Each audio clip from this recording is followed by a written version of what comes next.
Salut à tous, c'est le barbu. Alors aujourd'hui on parle d'un truc sérieux qui peut toucher tout le monde.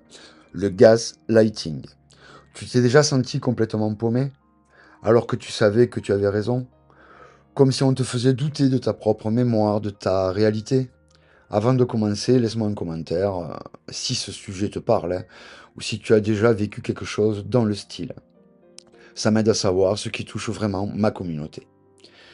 Alors je vais vous donner une définition claire et les origines. Le mot vient d'une vieille pièce de théâtre, Gaslight, où un mari manipule sa femme pour lui faire croire qu'elle perd la tête.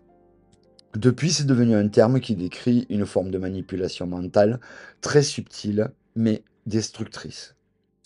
En gros, quelqu'un essaye de te faire douter de ta réalité, de tes souvenirs, pour mieux contrôler ce que tu penses et ressens.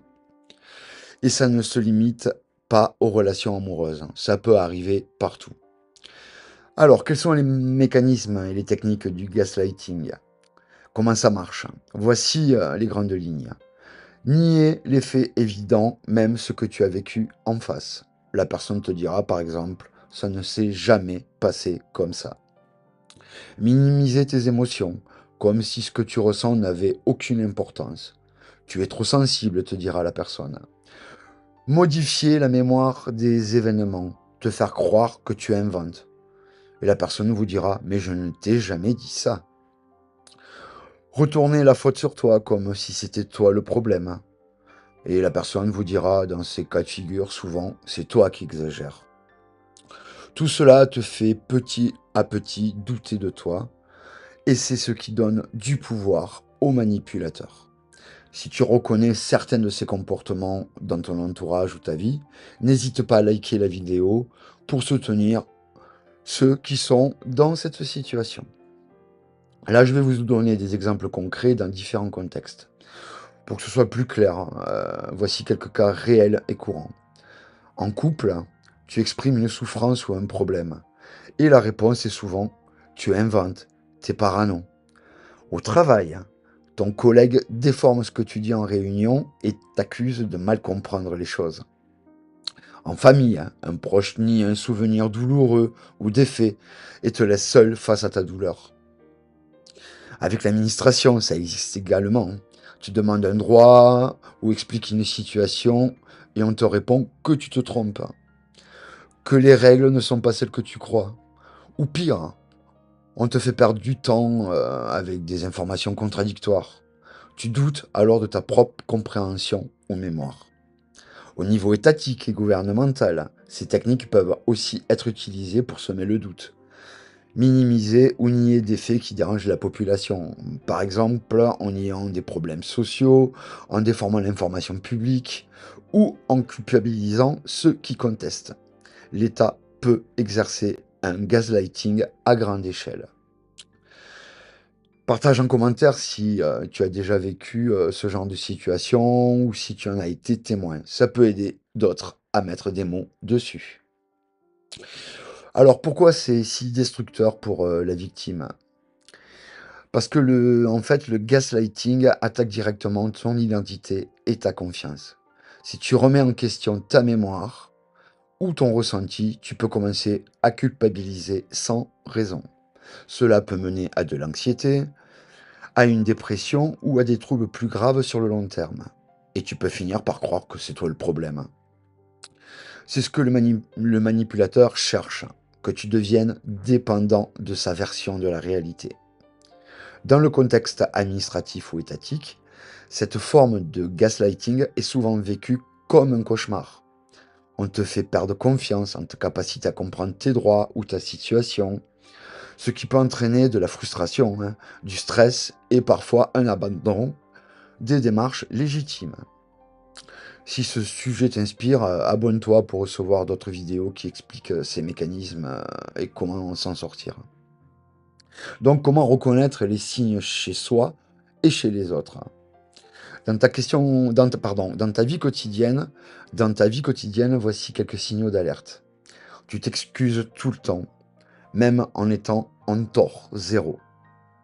Tu évites les discussions ou conflits par peur de réactions irrationnelles. Tu as cette impression constante de marcher sur des œufs.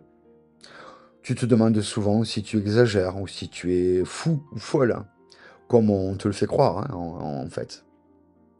Avec l'administration, tu ressens que tes questions sont toujours mal reçues, que tu es baladé d'un service à un autre sans réponse claire, ou que l'on te fait passer pour quelqu'un qui ne comprend rien. Au niveau gouvernemental, tu peux sentir que des réalités publiques sont masquées, détournées, ou que tu es culpabilisé de t'inquiéter ou de contester certains discours officiels. Partage en commentaire si tu reconnais ces signes chez toi, ça peut vraiment faire du bien de voir qu'on n'est pas seul. Donc il faut passer à l'action dans tout ça pour se protéger. Donc je vais vous donner quelques moyens concrets pour reprendre le contrôle. 1. Note tout. Un journal, des captures d'écran, des messages pour garder une trace objective.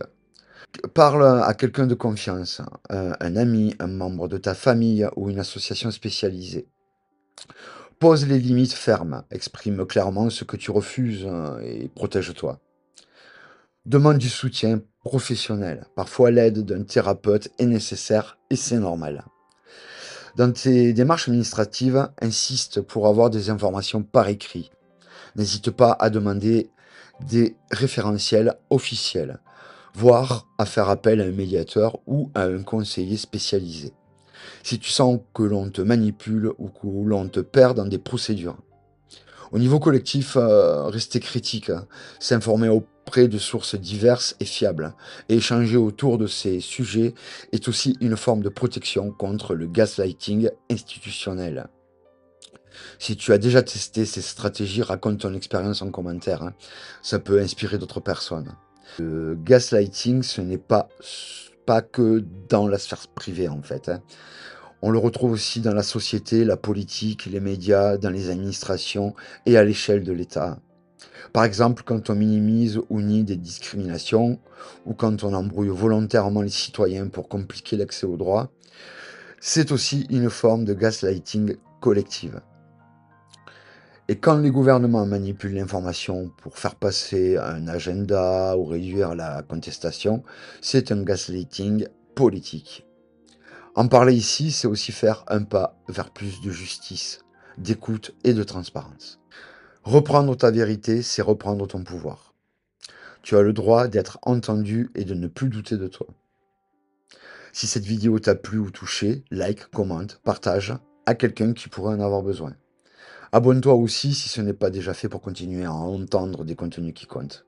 Merci à toi, prends bien soin de toi et à très vite sur le Barbu.